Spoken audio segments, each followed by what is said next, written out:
Blocked my friend and his girlfriend who were harassing us about our son's paternity, but now she's escalating and we need legal help. I had this friend who used to have a very strong crush on me but never confessed. It was very obvious to everyone around. We were teenagers, grew apart, dated other people, and made our own lives. He moved to another state and has a long-term girlfriend, and I have been married to my husband for almost 6 years now, with 2 beautiful babies, and I'm currently pregnant. My friend, or former friend, I should say, and I barely talk. The last time we had a conversation was when my youngest was born, and he texted me saying congratulations. I replied with, thanks, and that was literally it. My husband knows about him and the crush he had on me.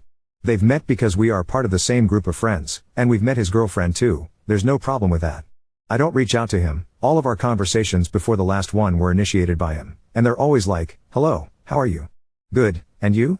And that's it. I don't always reply. My husband's family owns a small coffee shop, and my former friend knows about it. I spend part of my afternoons there while I wait for my daughter to finish her activities. My Mill and Sil are often there, and my 3-year-old son and I stay with them for a couple of hours. So, last Friday, I was surprised to find my former friend and his girlfriend at the coffee shop.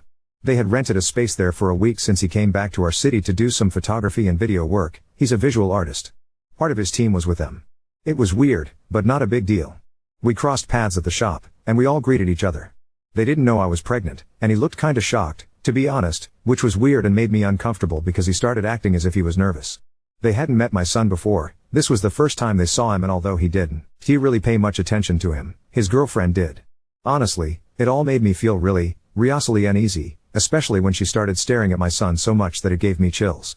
My Sil noticed it too, without even knowing who she was. I was texting my husband about it and decided to leave the place. My husband and I talked about it that night. He tried to give it a logical explanation, said it was odd but maybe he chose the coffee shop because it felt familiar, and he said maybe the girlfriend wants to have kids herself, which is why she was staring so much. Anyway, I decided not to go back until they left the coffee shop for good. They rented it for an entire week. He said he could ask his mom to kick them out, but I didn't want to because it wouldn't be fair to her bussiness. That night, she tried to contact my husband through the coffee shop's Instagram, asking if he was sure our son was really his. That was literally the only text she sent. Are you really sure that baby is yours? The text was sent around 2 to 3 a.m. A bit later she wrote, he doesn't look at all like you, so it seems like this woman started spiraling, thinking that my husband's and my son is actually her boyfriend's. She described how our baby's hair is curly and light but he has dark and straight hair. My natural hair is curly and light, he's my baby too. My husband has no access to the shop's account, so the next day we were woken up by a call from my Sil informing him about this. My husband is completely sure I never cheated on him, because I never cheated on him. Look, we weren't even in the country when our son was conceived. My husband was sent out of the country for work for a few months, and we all went with him. This is nuts. She said that 3 years ago, the former friend traveled to our city alone and she now understands why.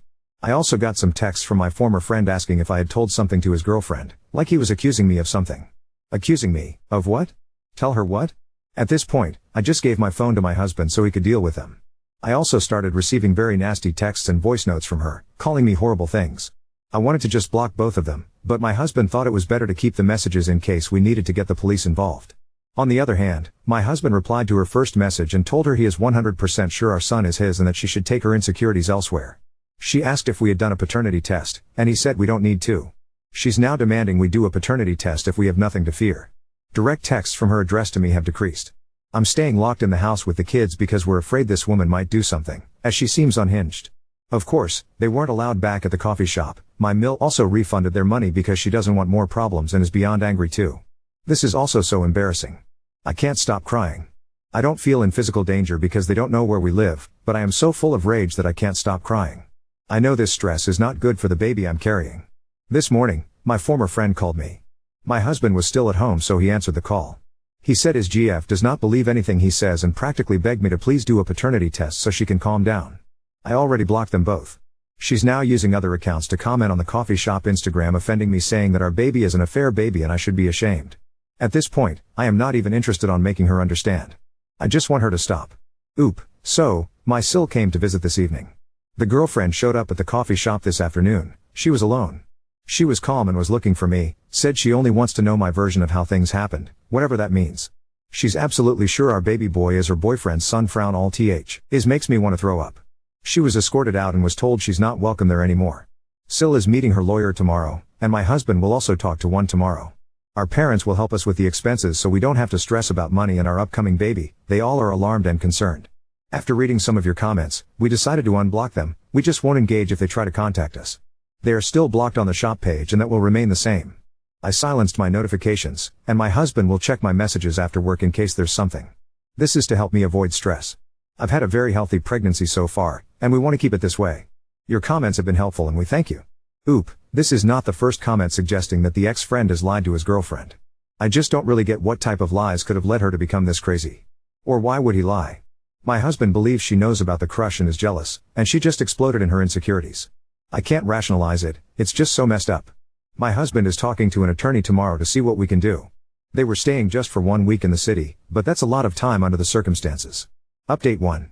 As Sill's lawyer warned us, shit hit the fan pretty quickly. They received 2 cease and desist letters, one under Eel's business and one from us. These were written by Sill's lawyer and delivered the same day, yesterday, as an emergency matter. I knew they were staying with one of our friends. As I mentioned in the comments on my last post, my husband met with a lawyer today. He will take our case and help us out. He also warned my husband that the girlfriend might get even crazier when she finds out we're taking legal action against them, and advised him to be ready for what might be coming. Until this point, my husband was a bit scared she might try to do something to our son or me, but deep down, he didn't believe she was capable of causing us physical harm.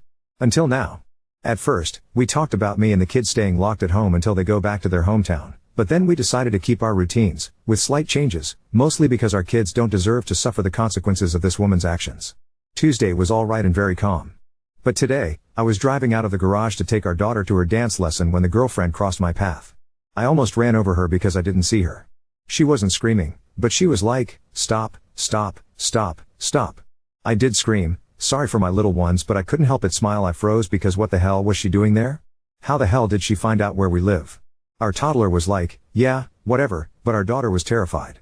The GF moved to my side of the car, and I think she wanted to talk, but I really didn't pay attention and couldn't hear her because Moana was playing in the radio, my daughter was crying, my son was starting to freak out, and I just kept driving in reverse to get the hell out of there.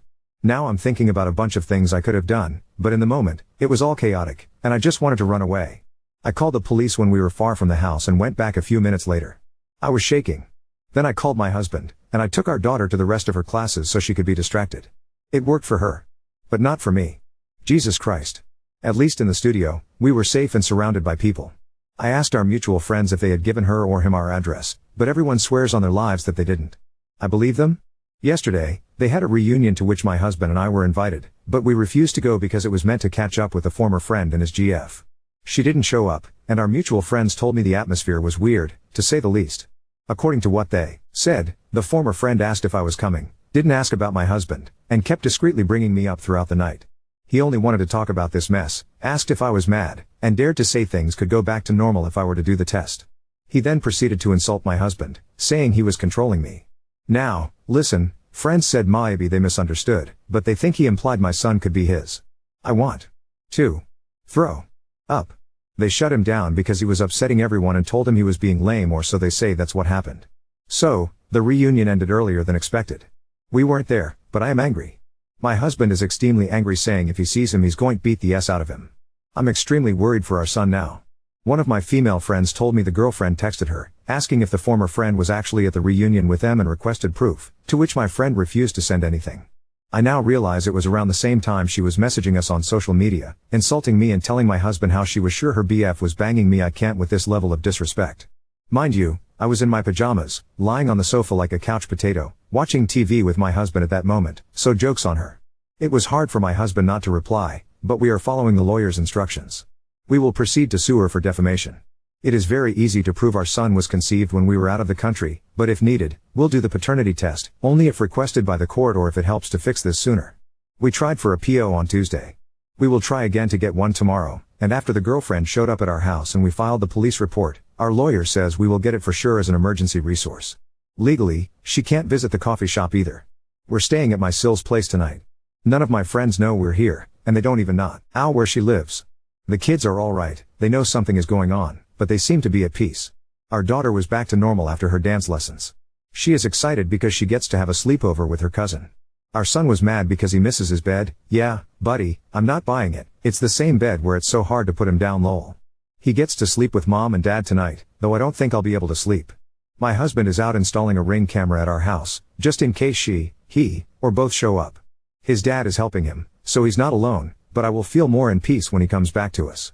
We decided I'm staying here with our son tomorrow. I work from home, so it's not a problem for me. My husband will take and pick up our daughter from school. I'm not scared anymore, but I really am.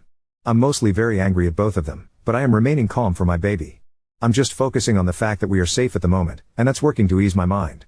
Once my husband gets back to us, I'll be totally at peace. Right now, all I want to do is cry and be with my husband and our kids.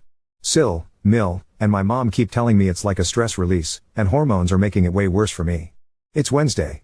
They're supposed to leave on Friday or Saturday, but during this weekend, or that's what we assume. Not having them physically near us will be a great relief. I just want this to end. Yes, that's what the two lawyers told my husband Frown, and that's why we're staying at Sil's house and I'm not going out with our son. For now, our daughter is leaving the house only to go to school, and my husband fixed his schedule so he can be the one taking her and picking her up. School is safe, and the principal and teachers know there's a situation, but if we sense anything, she stays locked at Sil's house with me. I'm not staying alone with our kids either. Sil or Mill will be with me until my husband comes back from work, and he will try to leave earlier. Yes, it sucks, but I prefer this if it means we're safe, and I'm thankful Sil is giving us a place to stay. Thanks for the advice. Right now nothing is too much under the circumstances. I am sure they would never let her go with someone who is not listed in her file. At the beginning of each school year, we have to provide the information and a picture of whoever can pick her up. It's us and her grandparents. It's not usual, but sometimes one of her grandmas will pick her up. There was one time when Mill was supposed to pick her up, but couldn't at the moment, so Phil did it instead. No big deal. I got a call from the office because, even though he was in the system and his ID matched their files, it was odd for them since they had never seen him in person before. They called me to confirm that Phil was supposed to pick her up. He told us that when she was called, they casually asked her who he was, like to corroborate. Phil said he was never going to pick her up again after that experience. I really trust they would never ever let her go with a stranger. I informed them that someone is stalking and harassing us, and that said person is possibly after our son. They took out grandparents from the file, so now it's only my husband or me. Their playground is in the middle of the school, and there's no view from the street or to the street, which gives us some relief. They have the names and photos, and for the moment they actually decided to remove her grandparents from the list of authorized people who can pick her up, to make it short, I guess. I also warned them about the situation, and they are on alert. My husband gave me a pepper spray as a gift. I'm telling him I now love baseball. Now on to second story. Told my fiancée I didn't want to invite my estranged parents to our wedding. She insisted, so I threatened to call off the marriage. My dad left the family and went no contact when I, 35 male, was 4. My mom remarried and had 2 kids with my stepdad. My stepdad never treated me poorly but always made clear that I was Dale, fake name, to him. He was not my dad. My mom never tried to fix the relationship and honestly loved her new family and always saw me as a burden. That's what I thought, at least until it was confirmed after my freshman year of college when my mom asked me not to come home anymore. I blocked her after that phone call and have had no contact with her or my stepdad, and half-brother, since then. I do still speak to my half-sister, 25F, at her insistence, but that's my only contact. It took me a long time to deal with basically being kicked out of my family. I grew to be pretty independent and thought I'd live alone until I met my fiancée, 28F, 4 years ago. We have had a great relationship and her family opened up and invited me in with open arms. She comes from a pretty typical suburban family and they are great. Over the years I've told her about my issues with my family. She has met my sister and she never pushed for more, until we started planning the wedding. When we started talking about who we would invite, I talked about friends from college and coworkers, and she kept saying I should invite my parents. At first I thought she was just trying to gauge if I wanted to. I said I would not be inviting my parents. She said okay, but then brought it up again the next day. I calmly explained how much they hurt me, how growing up feeling you were unwanted and then having it confirmed at 19 really stunted my mental health. That over the years I have realized it's their problem, and if they ever want to solve it then they can initiate, but I am in contact with my sister and it is clear they are happy insisting I don't exist. It sucks, but it's their problem that they have thrust onto me. I can't be the one to solve it. I thought it had ended, but she has brought it up 2 more times. The last one was last night. We were about to start the save the dates and she said, "Are you sure you don't want to invite your parents? I feel like I might just invite them on my side." And I snapped. I told her we should probably just throw the invitations away because if you can't respect what I've been through then I don't want to marry you. I then went to our bedroom and fumed for a while. She came in to try to talk to me and I walked out, grabbed my keys and left. I came back around 11 p.m. after hanging with friends and slept on the couch. She left for work without a word to me and I don't know where we stand. Her behavior is unacceptable, but I feel I may have gone too far. What do you all think, Ada? _update 1. I'm very overwhelmed by the response. So many thoughtful responses. Thank you to everyone who took the time to respond. I thought I would give an update. My fiancée normally gets home around 5:30 p.m. so after I was done working, I work from home, I waited for her to show up. Got very worried when it was 6 and she still wasn't home, but around 6:15 she shows up with my sister, which was a big surprise. While my sister and I connect every Thursday, we live 45 minutes away from each other, so her popping by is not normal. Both of them looked very anxious, so I was very confused. I asked them what was going on and my sister just bursts into tears and saying she's sorry. After like 5 minutes of her losing her shit, she starts talking about the family. So apparently when she told my mom and Dale that I got engaged, it started a rift between them. Not because they cared about me, but about how my half-brother, which is 27, is still living at home, single with no steady job. If you're thinking, why they kicked you out at 19 but let him stay there past when he could rent a car, don't worry, I said it out loud. My mom apparently wants to do the same to my half-brother, but Dale won't let her. So they are currently separated. With my mom living family and refusing to come back until my half-brother is out of the house. For some reason that defies all logic and reason, my sister thinks getting an invite to my wedding will bring the family together. Since it was my engagement that caused the rift. At this I blew up a bit. I told her that my engagement had nothing to do with it, that their shitty parenting and poor relationship skills caused it, and don't put that shit on me. She cried even harder, and this time I was not going to console her. My fiancé is just sitting there the whole time, so while my sister is trying to get herself together, I question my fiancé about this. She also tears up a bit but tells me my sister was telling her about how I always bring up the family on our Thursday and that deep down I wanted to repair the relationship. I asked how she could believe that when I was very clear that I was no contact with my family and had never mentioned wanting to be in contact. I told her that I tell her everything and would never hold back something like this without talking to her. She's always been my sounding board. When I switched jobs last year, we talked about it every night and her advice mattered more than anyone else. She apologized and then wanted to show me her phone. Specifically the messages between her and my sister. At this point my sister perks up and asks her not to show the phone conversation. But my fiancé tells her she's trying to save her relationship. My sister has just been straight up lying about our Thursday conversations. Saying how I was always talking about reconciling, how I would never admit it but I'm partially at fault too, how I really want to see them all again. Every time I would tell my fiancé no, she would text my sister and my sister would talk about how I just couldn't be open because I was embarrassed. Just completely false. I would be perfectly happy never seeing any of them again. I can't believe my sister still sees them. At this I tell my half-sister to leave and that Thursdays are cancelled. My sister puts up a little bit of a fight but I ignore her until SHE leaves. She keeps saying sorry over and over again, but honestly I'm done with her. I've blocked her and will be no contact with her for the time being. A complete betrayal of my feelings and relationships.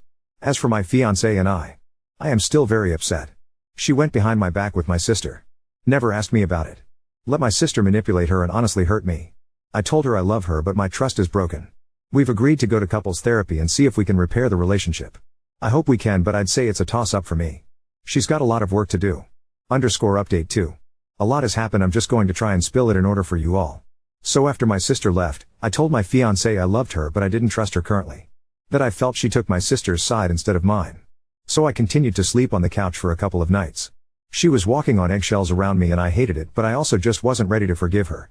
Then Friday night after I hung out with friends, I came home and crashed on the couch. We had an innocuous conversation but she did ask me to come to bed and I told her I just wasn't ready. I woke up to pee at like 3 a.m. and she was sleeping on the floor next to me. I don't know why exactly, but it touched me deeply and I cried a little bit.